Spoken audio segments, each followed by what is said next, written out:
Xiaomi Mi G1C – это доступный робот-пылесос, обладающий множеством функций, которые есть в гораздо более дорогих флагманских робот-пылесосах, поэтому я был очень рад рассмотреть это устройство. На данный момент модель представлена на рынке в двух вариантах – китайская версия, такая как у меня, и международная версия. Отличие заключается лишь в надписях на коробке, логотипом, инструкцией на разных языках в международной версии и типом вилки. Перейдем к распаковке. Открыв коробку, мы видим инструкцию на китайском языке. Здесь находится резервуар для влажной уборки, так как Mi G1C – робот-пылесос, который может пылесосить и протирать одновременно. Обратите внимание, в этой модели используется улучшенный резервуар для воды, в отличие от резервуаров для воды, которые есть в других подобных устройствах. У этого есть небольшой мотор, который работает как насос, забирает необходимое количество воды из резервуара и подает на салфетку из микрофибры для мытья полов. Резервуар для воды вмещает до 200 мл воды. Специальный инструмент для очистки центральной щетки от волос. Для этого в верхней части есть небольшое лезвие. Сетевой адаптер для подключения док-станции, вилка европейская, шнур положили дополнительно. Сам робот-пылесос надежно упакован от повреждений. Небольшая и минималистичная зарядная док-станция. В этой док-станции нет места, где можно было бы убрать и отрегулировать длину шнура. Боковая щетка из АБС пластика. Шнур с вилкой типа А. Мы уже привыкли к качеству сборки Xiaomi, и этот робот-пылесос не исключение, он хорошо собран и выглядит минималистично. Корпус шайба с бампером мягкого касания и лаконичными элементами управления. Материал изготовления – белый пластик. В предыдущем ролике мы видели модели на основе лидаров от компании Xiaomi, это Mi Robot и Mi G1S. В Mi G1C нет лидара сверху, поэтому устройство довольно тонкое и может пролезть под большую часть мебели, где его предшественники не проедут. Для ориентирования построения карты помещения Mi G1C укомплектован продвинутой системой пространственного ориентирования. Четырехъядерный процессор Cortex A7 в сочетании с двумя графическими процессами Mali 400 обрабатывает данные, поступающие с групп датчиков. Это двойной гироскоп, обеспечивает возможность уборки S-образными проездами от стены к стене. 7 инфракрасных датчиков, встроенных в бампер, распознают препятствия в пределах 20 см от корпуса. Бампер рельс обнаруживает препятствия, пропущенные инфракрасными сенсорами, а также определяет границу во время очистки пристенных зон. Камера Omnivision. Визуальный датчик сканирует ориентиры окружающего пространства. 4 датчика падения сообщают роботу о ступеньках и обрывах. В процессе выполнения первой уборки навигационная система использует алгоритм VSLEM для создания карты вашего дома и построения наиболее эффективного пути для уборки. На миниатюрной панели управления расположена кнопка возврата на базу и кнопка запуска. На нижнюю часть бампера надета серая силиконовая юбка, предотвращающая повреждения при столкновениях. В верхней части находится тонированное стекло, закрывающее инфракрасные датчики торможения. На задней панели корпуса широкая решетка выпускного канала. Задняя часть лицевой панели представляет собой откидную крышку, под которой находится индикатор Wi-Fi и кнопка сброса на заводские настройки. В центральной части отсек с контейнером для пыли емкостью 600 мл. Контейнер укомплектован моющимся HEPA-фильтром. Обычно такой фильтр промывают раз в месяц. Благодаря стандартам фильтрации HEPA этот фильтр подходит для людей, страдающих аллергией и астмой. Перевернем пылесос. Видим два больших ведущих колеса с глубоким протектором. Такие колеса без проблем преодолевают препятствия в 20 мм. Два контакта для подключения резервуара для воды. Сняв защиту от наматывания ковра, получаем доступ к основной щетке из сверхплотного волокна, подходящая для различных видов напольного покрытия. Поворотный ролик. Зарядные контакты. 4 датчика перепада высоты. Крепление для боковой щетки. Датчик движения. Настройки перед первым запуском Mi G1C.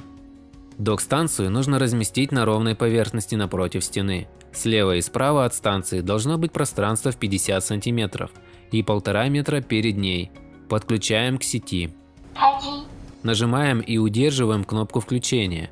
На китайском, далее мы научим говорить по-русски, робот оповестит о включении. Индикатор загорится белым в случае заряда аккумулятора более 15%, если оранжевым заряд менее 15%.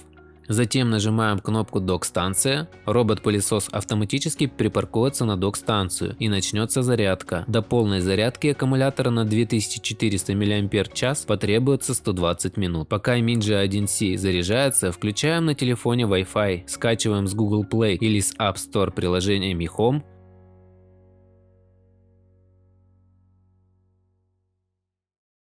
Далее входим в существующий аккаунт, если имеется, или зарегистрируем новый. Далее в приложении нажимаем «Добавить устройство» из списка, выбираем 1С. Если не получается подключиться, нужно сбросить настройки Wi-Fi. Для этого одновременно удерживаем кнопку питания и кнопку док-станция. Устройство сообщит об ожидании конфигурации сети и индикатор начнет медленно мигать. Нажимаем «Подтверждение операции». Далее выбираем свою Wi-Fi точку, вводим пароль от этой сети. Нажимаем «Далее». Начинается подключение. Обращаю внимание, домашняя сеть Wi-Fi должна работать на частоте 2,4 ГГц. После удачного подключения нажимаем «Готово». Выбираем комнату, где будет находиться док-станция. Далее задаем имя нашему устройству. Далее можно поделиться управлением этим устройством с другим пользователем. Нажимаем «Начало работы». Принимаем пользовательское соглашение. Смотрим мини-инструкцию.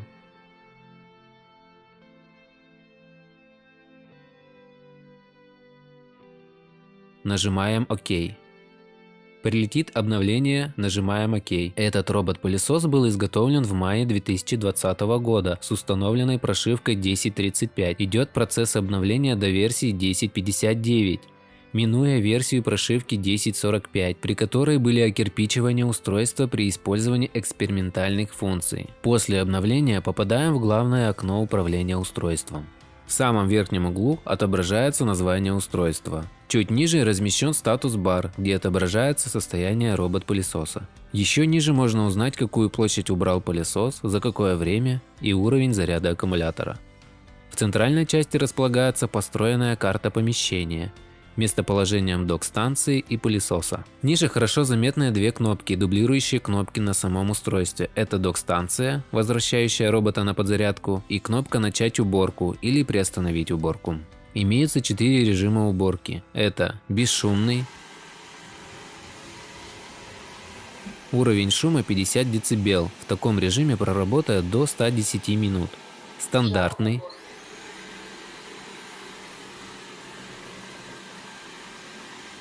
интенсивная уборка, турбо.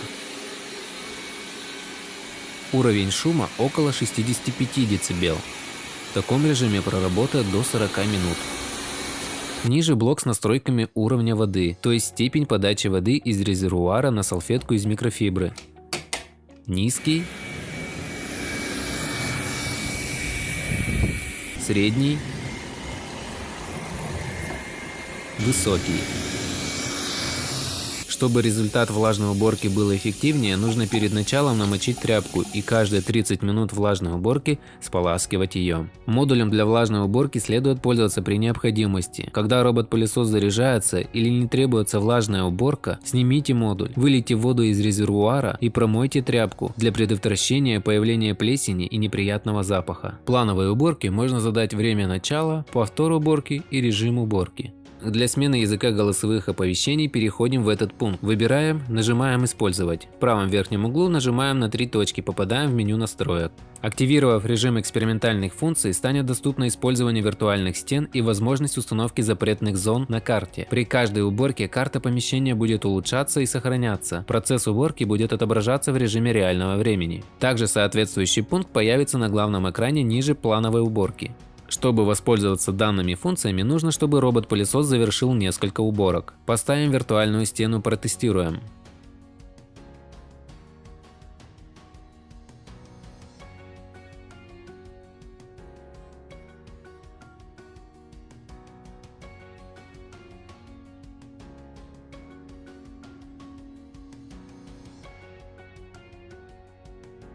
Поставим запретную зону.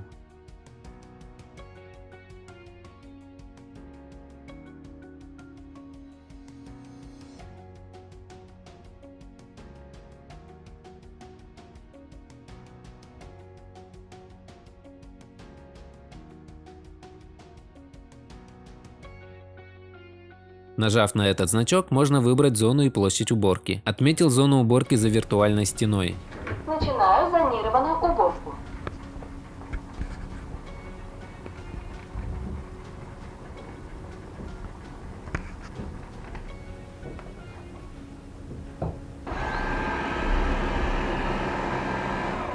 Возвращаюсь на док-станцию для зарядки. Робот-пылесос понял подвох и возвратился обратно на базу. Зарядка. Решил протестировать, насколько точно робот-пылесос автоматически вернется к месту незавершенной уборки, например, при низком заряде аккумулятора. Все идеально работает.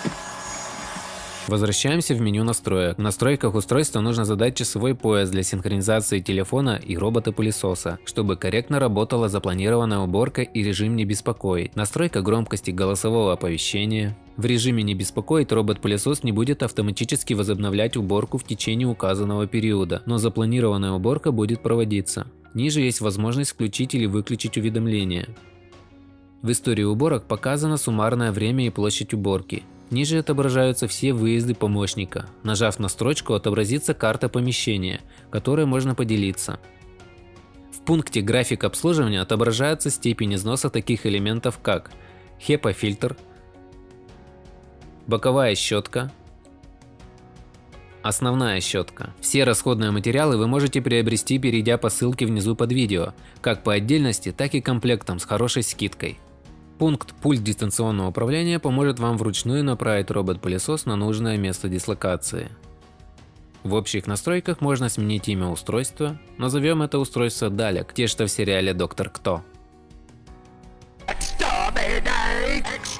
Управление местоположением, то есть задаем основное базирование устройства. Здесь можно добавить аккаунты, чтобы поделиться доступом к робот-пылесосу для отслеживания и управления. Пункт «Умный сценарий» поможет гибко настроить график уборки помещений. Проверка наличия и обновления прошивки устройства. В дополнительных настройках можно задать пароль для этого устройства, составить отчет об ошибках и отправить в техподдержку, добавить ярлык на главный экран для быстрого доступа к управлению пылесосом. Полезный пункт, где находятся ответы на часто задаваемые вопросы по использованию данного устройства. Менее интересный пункт – юридическая информация. Если пылесос застрял где-нибудь под диваном или потерялся в 10-комнатной квартире, нажав на этот пункт, робот-пылесос откликнется голосовым сообщением. Я здесь. Я здесь. В быстрой перемотке посмотрим, как робот-пылесос методично убирает комнату по S-образной схеме. Боковая кисточка выметает мусор из пристенных и угловых зон на ход рабочего блока. Турбощетка выполняет контактную обработку покрытия. V-образная щетина вычесывает ковры от шерсти и крошек, достает соринки из щелей паркета. Силиконовые лепестки счищают с пола грязь и забрасывают мусор в всасывающее отверстие. Японский мотор Nidec создает мощность всасывания до 2500 паскаль и втягивает в пылесборник мусор. Салфетка, закрепленная на липучках под модулем для влажной уборки, снимает с пола поверхностную пыль. Затем робот-пылесос проходит вдоль стен и углов.